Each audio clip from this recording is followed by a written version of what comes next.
खास गरी पार्टीको प्रचार विभाग भइसकेपछि र प्रचार विभागले पूर्णता पाएर पहिलो बैठक बसिसकेपछि हामीले अलिकति नियमित रूपमा कम्तीमा महिनाको एकचोटि पत्रकारसित छलफल गर्दै पनि हामी निर्णय गरेका छौँ। प्रचार विभागका प्रमुख हुनुहुन्छ र आजको यो छलफल भेटघाट भने अलिकति विषयमा छ। खास गरी माओ दिवस पुस 11 माओको जन्मदिन पर्छ। माओ दिवसको दिन सुरुवात गरेर 13 गतेसम्म 11 देखि 13 गतेसम्म माओवादी पार्टीको राष्ट्रिय सम्मेलन सम्पन्न हुँदैछ काठमाडौँमा। त्यो राष्ट्रिय सम्मेलनमा के विषयमा छलफल हुन्छ। माओवादीले खास गरी विचार निर्माणलाई अलिक महत्त्व दिएको छ र यहाँ पनि तपाईँले लोगो देख्नुभयो। त्यो लोगो पनि अहिले यहीँबाट सार्वजनिक भइरहेछ। नयाँ क्रान्तिकारी विचार र क्रान्तिकारी पार्टी निर्माणका लागि ऐतिहासिक प्रथम राष्ट्रिय सम्मेलन भनेर नारा पनि यहाँ लेखिया छ। र यो राष्ट्रिय सम्मेलनले के गर्दैछ, के हुँदैछ, को सहभागी हुनुहुन्छ, के कस्तो सहभागिता रहेको छ भन्ने लगायतका विषयमा जानकारी दिने र यहाँहरूको केही जिज्ञासा छन् भने पनि त्यो जवाफ दिने गरी यो भेटघाट कार्यक्रमको आयोजना गरिएको छ। म सबभन्दा पहिले पार्टीको प्रवक्ता आदरणीय कमरेड कृष्णबहादुर प्रचार विभागका प्रमुख कमरेड कृष्णबहादुर महराज्यूलाई विषय सबभन्दा पहिले प्रवेश गराइदिनु चाहिँ आग्रह गर्छु। धन्यवाद गोविन्दजी। मैले बसेरै आफ्नो कुरा राख्ने यहाँहरू अनुमति मागेँ। मञ्चमा रहनुभएका हाम्रो पार्टी केन्द्रीय कार्यालयका मुख्य सचिव, प्रचार विभागका सचिव, प्रेस सेन्टर नेपालका अध्यक्ष, पत्रिका विशेष समिति अध्यक्ष र सम्पूर्ण यहाँ पत्रकार साथीहरू, आज हामी वास्तवमा यो राष्ट्रिय सम्मेलनको संक्षिप्त धारणा लिन हुँदैछौँ। डिटेलमा त अहिले हुँदैन, केही प्राविधिक पक्ष मात्र हामी यहाँ जानकारी गराउँछौँ। अहिले गोविन्दजीले भन्नुभयो जस्तै पुस 11 गते सुरु हुन्छ। पुस 11, 12, 13 3 दिन हाम्रो घोषित राष्ट्रिय सम्मेलन गर्ने कार्यक्रम हो। त्यो 1 दिन लम्बियो भने लम्बिन पनि सक्छ। तर हामी 11 गते सुरु गर्छौँ। युगादिको सम्पूर्ण तयारी भएको छ। त्यसमध्ये मुख्य तयारी भनेको राजनैतिक वैचारिक तयारी नै हो। अध्यक्ष कमरेड यसको निमित्त डकुमेन्ट लेख्नुहुन्छ। डकुमेन्ट लेखिसकेपछि हामी स्थायी कमिटीको मिटिङ बस्छौँ। आयोजक कमिटीलाई यसलाई जानकारी गराउँछौँ र सम्मेलनका सहभागी सम्पूर्ण छलफल पहलका केन्द्रित गर्छौँ। अब यसमा यो राजनीतिक वैचारिक मैले किन भने पत्रकार मित्रहरू, यो अधिवेशन महाधिवेशन होइन, भ्रम नपरोस्। यो राष्ट्रिय सम्मेलन हो। राष्ट्रिय सम्मेलन अधिवेशन भनेको फरक हुन्छ। अहिले राष्ट्रिय सम्मेलनको 2टा विषय जो यो लोगोमा पनि केन्द्रित छ, नयाँ क्रान्तिकारी विचार निर्माण र नयाँ क्रान्तिकारी पार्टी निर्माण। यो 2टा मुख्य दायित्व हो।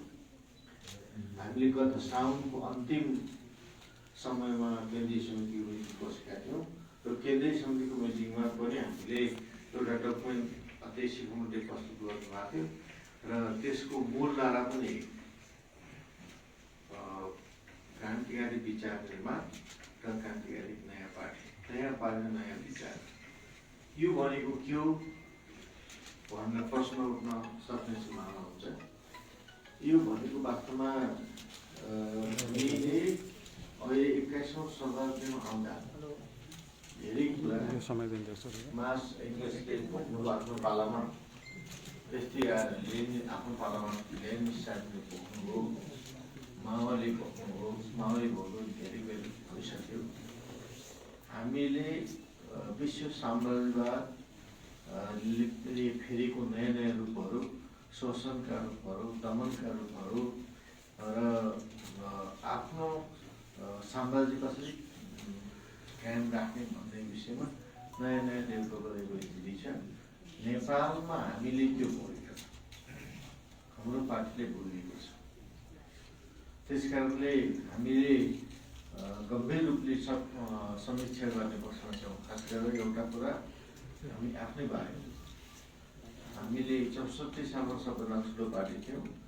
70 पछि हामी लगभग 10 वर्ष जति हामी सानो पार्टी भयौँ र सानो पार्टी हुँदाखेरि हामीले गरेका अरू पार्टीहरूसित सहकारी गर्दाखेरिको र संसदीय अभ्यासमा हामीले गएका चिजहरूलाई गम्भीर रूपले समीक्षा गर्छौँ।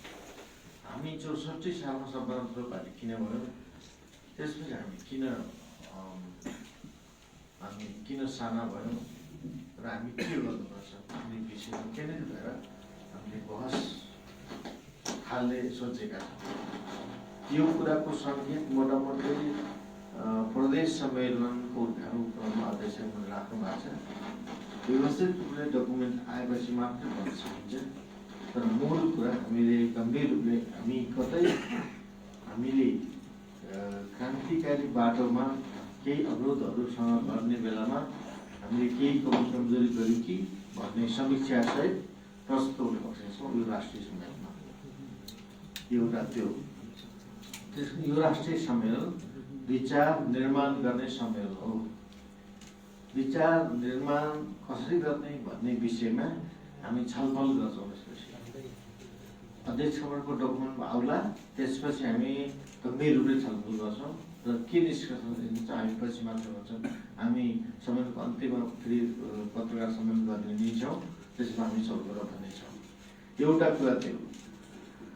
दोस्रो कुरा अब पार्टी निर्माणको सवाल छ। हामी कतै पार्टी निर्माणको विषयमा हामी अरू पार्टी जस्तो होइन, अरू पार्टी जस्तो बनाएको छ उस्तै पार्टी बन्छ भन्ने होइन। हामी अलिक फरक खालको पार्टी निर्माणमा छौँ। फरकहरूको बताउनु भन्नाले हामीले हाम्रो मान्यता सिद्धान्त मार्क्सवाद माओवादलाई सिद्धान्त मानेका छौँ र त्यसको समर्थन र सिद्धान्त त्यो जनवादी केन्द्रित हो। कतै त्योबाट विजित त भएन भन्नेमा पनि हामी समीक्षा गर्छौँ। त्यसकारणले पार्टी निर्माणमा केन्द्रीकृत अभिव्यक्ति दिने, युक्तबद्ध हुने, क्रान्तिको पार्टी कार्यभारलाई सम्पन्न गर्ने, तर परम्परागत ढङ्गले क्रान्ति होइन नयाँ ढङ्गले कसरी सम्पन्न गर्ने सकिन्छ भन्ने, नेपाली जनताको रूपान्तरणको सपनालाई पुरा गर्ने कुरामा केन्द्रित छ। त्यो ढङ्गको पार्टी निर्माण, त्यो ढङ्गको पार्टी कसरी बनाउन सकिन्छ त्यो विषयमा हामी केन्द्रित भएर छलफल बहस गर्नेछौँ। यो दुईटा विषयमा भने क्रान्तिकारी विचार र क्रान्तिकारी पार्टी, नयाँ विचार र नयाँ पार्टी। यसको ठोस रूपमा अहिले मैले भन्दिनँ, किनभने ठोस रूपमा अझै भन्ने स्थिति छैन। किनभने अब महाधिवेशन सम्मेलनको निमित्त डकुमेन्ट तयार हुँदैछ, अध्यक्षले लेख्दै हुनुहुन्छ।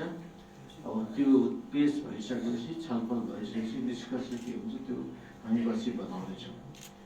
यो वैचारिक राजनीति पक्ष हो।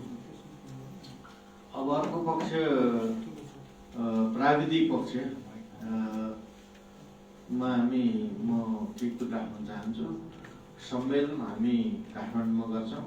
काठमाडौँको प्रज्ञा भवनमा हामीले निश्चित गरेका छौँ। प्रज्ञा भवनमा हाम्रो झन्डै 1500 आसपास लगभग 1500 को प्रतिनिधित्वको हामीले सुनिश्चित गरेका छौँ र त्यसको तयारी गरिरहेका छ। आन्तरिक तयारी सबै कुरा हुँदैछ, भइरहेका छ, कतिपय काम भइरहेका छ अझै। त्यसबाहेक हामीले प्रसारको कामलाई त्यो गर्दैछौँ। मेन गेटहरू जस्तो भक्तपुर, ललितपुर, काठमाडौँ मेन क्षेत्रीय ठाउँहरूमा हाम्रो गेट हुन्छ। अनि त्यसपछि आकाशीय पुलहरूमा हाम्रो ब्यानर डिस्प्लेका ब्यानर हुन्छ, हामी राख्छौँ। त्यसपछि जहाँ हामीले सम्मेलन गर्छौँ त्यसको वरिपरि पनि हुन्छ, त्यसको तयारी पनि हामी गरिरहेका छौँ।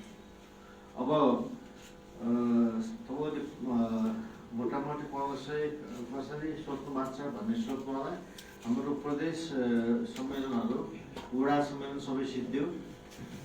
गाउँ पालिका र नगरपालिकाका समेतमा सबै सिद्धि केही हिमाली भेगमा जहाँ हिउँपर्छ त्यहाँ केही होला थोरै त्यो पनि सिद्धि र प्रदेशको पनि सबै सिद्धि। प्रदेशको नेतृत्व तयारी केही बाँकी छ त्यो पनि सिद्धिन्छ त्यो बेलासम्म। त्यो हेर्दाखेरि हामीले प्रदेशहरूबाट प्रतिनिधित्व गर्ने सङ्ख्या 803 803। अनि त्यसपछि हामीले आयोजकहरूमा हामी 179 जना छौँ। सल्लाहकार हाम्रो 149 जना छ। ज्येष्ठ कम्युनिस्टहरू 125 जना। आयोगको तर्फबाट 75, केन्द्रीय विभागकोहरूबाट 10% दरले प्रत्येक विभागबाट आउँदाखेरि 102 जना र केन्द्रीय प्रतिनिधि जसलाई हामीले केन्द्रमा ल्याउन सकेका छैनौँ, केन्द्रमा ल्याउनु पर्छ भन्ने सोच बनाएको छौँ, त्यो 27 जना गरी र केही मनोनित गर्ने हाम्रो भागदान छ 5%। टोटल सङ्ख्याको 5% हामीले मनोनित गर्छौँ। त्यो मनोनितमा अब छुटेका साथीहरू त्यसमा चाहिँ के हुनसक्छ भने पूर्व जनमुक्ति सेना त्यस्तै आएर चाहिँ जबसँग कि छुटेका साथीहरू पार्टी एकतामा आएका अहिलेका साथीहरूलाई पनि त्यो एउटा विषय समावेश छ। यो गरेर हामीले 1533 को करिब हामीले आकलन लगाएका छौँ। यो सङ्ख्या घट्न हुनसक्छ। केही साथीहरू प्राविधिक कारणले नाममा पनि सक्नुहुन्छ, केही साथीहरू थुप्रै पनि सक्नुहुन्छ। थोरै धेरै मात्रामा मोटामोटी हामीले यो आकलन हामीले गरेका छौँ। यो मोटो हाम्रो व्यवस्थापन बाटो हो। त्यसपछि हामी अब जिल्लामा जहाँबाट प्रदेशमा जहाँबाट प्रतिनिधित्व आउने त्यहाँ पनि हामीले स्वागतदार बनाउने हामीले प्रदेश पनि बनाएका छौँ, त्यहाँ पनि हुन्छ। यसरी मोटामोटी चाहिँ हामीले राष्ट्रिय सभाको तयारी गरेका छौँ। अब साथै ग्यास छ भने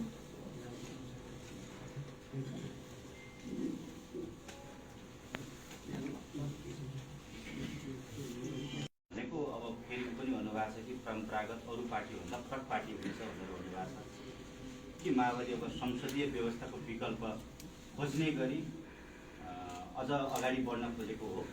हामीले मैले अगाडि भनि पनि सकेँ, हामी गम्भीर समीक्षा गर्छौँ यसको। यो पुरै चित्र त अहिले म भन्न सक्दैन किनभने राष्ट्रिय सम्मेलनमै देखिन्छ। तर कसो अगाडि बढ्ने त हामीले अहिले भएको संसदीय व्यवस्था पनि अहिले संविधानमा तपाईँलाई हेर्नुभयो भने अदालतले फैसला गर्दाखेरि यो परम्परागत संसदीय व्यवस्था होइन, अलिकति फरक ढङ्गले हामीले सोध्दैछौँ भनेको। हामीले त्यसलाई चाहिँ जोगाउनुपर्छ भन्ने लागिरहेको छ अहिलेको यो स्थितिको। तर अब यो अगाडि बढ्नुमा अझ अगाडि बढ्नुमा के गर्न सकिन्छ त भन्ने विषयमा छलफल हुन सक्छ। तपाईँहरूकै पूर्व सहकर्मी मोहन वैद्य, किरण, विप्लवहरू सबैले के भन्दै हुनुहुन्छ भने संसदीय अभ्यासको रक्षामा फसिसक्यो माओवादी, अब त्योबाट माथि उठ्न सक्दैन, संसदीय धुलोमा धेरै भाँसिसकेको छ भनेर भनिरहेको। उहाँहरूले के भन्नुहुन्छ भन्ने कुरालाई हामीले धेरै प्रभाव पार्दैन। उहाँले त आफ्नो दृष्टिकोण राख्ने कुराहरू भन्नुहुन्छ।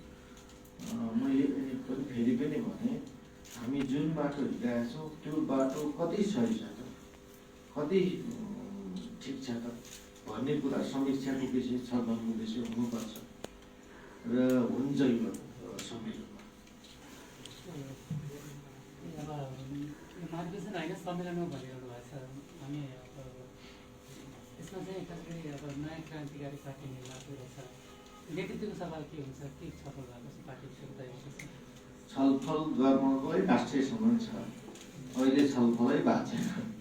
त्यस कारणले नयाँ नेतृत्व निर्माण गर्ने प्रश्न पनि त्यसमा सम्बन्धित छ। मैले अहिले भने विचार निर्माणको प्रश्न पहिलो हो। विचार हामीले हाम्रो पार्टी नै हो जसले जनयुद्धको नेतृत्व गरेको। जनयुद्धमा हामीले नेतृत्व गरेको झन्डै हामीले यो समाजमा नेपाली राज्यमा हस्तक्षेप बढाएकै हो। र एउटा सन्तुलन अवस्थामा आइपुगेर वार्ता संवाद भयो। त्यो स्थितिमा आउने पार्टीको बेलामा जुन एकता थियो, जो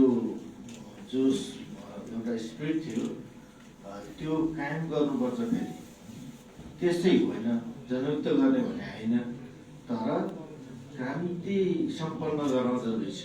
क्रान्ति सम्पन्न गर्ने भनेको हिंसात्मक मात्रै हुँदैन। त्यस कारणले यी सबै विषयमा हामी गम्भीर रूपले समीक्षा गर्छौँ र हामीले छलफल गर्दैछौँ। बाहिर जस्तो आज अहिले छलफल राष्ट्रिय सभामै होला, विचार बन्ला पऱ्यो। विचार बनिसकेपछि एउटा नेतृत्व नयाँ निर्माण पनि हुन्छ। तपाईँहरूको विधानमा भएको केही शब्द हटाउन भनेर निर्वाचन आयोगले पत्र लेखेको छ। ती शब्दहरूका सन्दर्भमा तपाईँहरूको आधिकारिक धारणा पनि आएको छैन।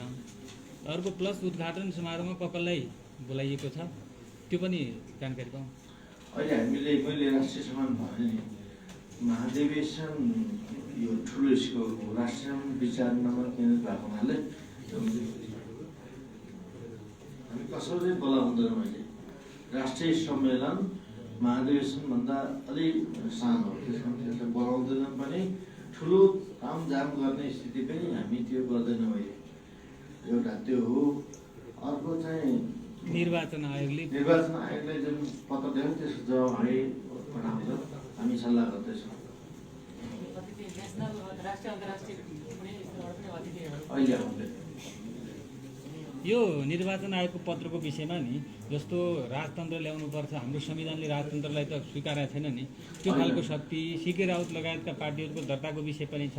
तर माओवादीले त्यहाँ लेखेका शब्दहरूको विषयलाई मैले तपाईँले भनेको बुझेँ। हामी हाम्रो सिद्धान्त राजनीतिक कार्यसँग त विजेता खोज्छौँ। त्यो अनुसार कसरी समाधान मिलाउन सकिन्छ त्यो हामी निर्णयमा छलफल गर्दैछौँ। एउटा कुरा यो एमसिसीको बारेमा तपाईँले सभामुख पनि हुनुहुन्थ्यो, राष्ट्रिय इस्यु बनिरहेछ। यो तपाईँहरूको राष्ट्रिय सम्मेलन पहिले नजाने शर्त छ भन्ने सुनिएको छ, यो के हो? आजको पत्रकार सम्मेलनमा एमसिसीको विषयको चर्चा त होइन। राष्ट्रिय सम्मेलन भएकाले राष्ट्रिय सम्मेलन पहिले त्यो संसदमा नलिउ भन्ने हामी शर्त छ अरे। अब हाम्रो पार्टीको धारणा अहिलेसम्म वास्तवमा परिमार्जन नगरी राष्ट्रिय सम्मेलन नगरी एमसिसी अगाडि बढाउनु। जस्तो नयाँ क्रान्तिकारी विचार, नयाँ क्रान्तिकारी पार्टी निर्माण गर्ने भनेर भन्दै गर्दाखेरि अघि तपाईँले भन्नुभयो कि वैद्य र विप्लवहरूले के भन्छन् त्यसले महत्त्व राख्दैन भन्दै गर्दाखेरि अलि पहिला तपाईँहरूले के भन्दै आउनुभएको थियो भन्दाखेरि उहाँहरू केही टाउकोहरू छुटेर खास केही फरक पर्दैन, मूल पार्टीभित्रका हाम्रा नेता कार्यकर्ता हामीसँगै छन् भनेर भन्दै गर्दाखेरि 70 सालमा चाहिँ त्यसको केही प्रभाव देखियो। मनोवैज्ञानिक असर भनेर त टाउको फुट्दाखेरि एउटा असर त देखा पर्यो। अहिले यदि एउटा नयाँ क्रान्तिकारी विचार र नयाँ क्रान्तिकारी पार्टी निर्माण गर्ने हो भने वैदिक विप्लवसँग एक प्रकारको छलफल अगाडि बढेको छ भन्ने पनि एकातिर समाचार माध्यममा आइरहेको छ भने त्यसको सूत्रधारको रूपमा कृष्णबहादुर महराले यो भूमिका निभाइरहेका छन् भन्ने अर्कोतिर आइरहेको छ। यसबारे थोरै भनिदिनुहोस् न। अब यो राष्ट्रिय सङ्घले के निष्कर्ष निकाल्छ त्यो हेर्नु पाइन्छ। त्यसपछि मोहन वैद्यजीहरू विप्लवजीहरू धारणा अर्को पनि हुनसक्छ। अहिले हुने धारणा भन्न सकिन्छ, तर राष्ट्रिय सम्मेलनलाई के दिन्छ, विचार के दिन्छ, नेतृत्व कस्तो हुन्छ भन्ने कुराले अन्य पार्टीहरूले आफ्नो हेर्ने हुनसक्छ। त्यो त अहिले भन्न सकिन्न। त्यो राष्ट्रिय सम्मेलनको बहसपछि निष्कर्ष मात्रै भन्न सकिन्छ।